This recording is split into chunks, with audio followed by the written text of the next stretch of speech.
Hi, this is Jeff Mapes. I'm a political reporter at the Oregonian, here with my colleague Ian Kullgren to talk about, we have the legislative session coming up next week. And we had a preview this week. Legislative leaders came in and talked to reporters, and very interesting dust-up about kind of the nexus between legislation that would raise vehicle fees, including the gas tax, for transportation projects around the state, and something known as the low carbon fuel standard. So, what the heck is the low carbon fuel standard? Well, that's a big question, Jeff. Well, basically the low carbon fuel standard is a plan that the legislature passed in 2009 originally. It hasn't actually taken effect yet and wouldn't till next year if the legislators don't let it die.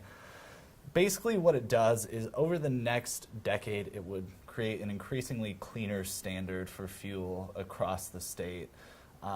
The idea being, to make Oregon a leader in reducing carbon footprint and changing the industry for the better, really.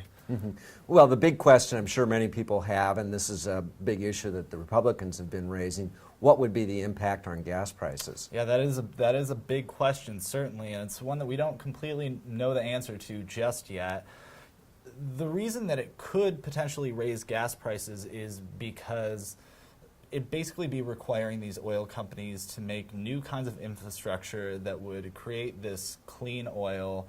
California has passed a similar one, British Columbia has, Washington is considering doing so as well. And the argument there is that, with this new infrastructure, it would cost them more to basically deliver oil and gas to you, and that price would be passed along to the consumer somewhere. There are several studies indicating that it might, raise gas prices between 4 and 19 cents a gallon. The oil industry is a little bit higher number. They say between 33 cents and $1.06, but we're not really sure yet. Yeah, right, and that's obviously some big differences there. I mean, a dollar is quite a bit. What about the politics of this? So why are these two things been linked? Yeah, well, they're being linked because if the legislature wants to do a transportation package as well this session, there'd probably be some sort of gas tax in there to pay for whatever new roads, bridges, so forth they decide to put forward.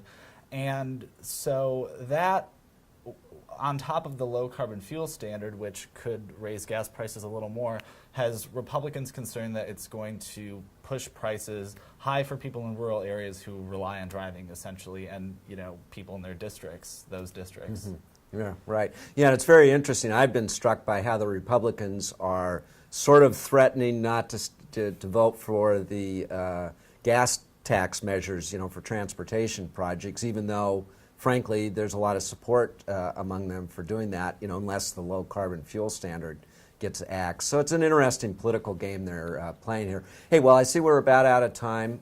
Thanks again for joining us, and stay tuned next week, particularly when we'll be reporting from Salem and have a lot more to say about the legislature. Thanks so much.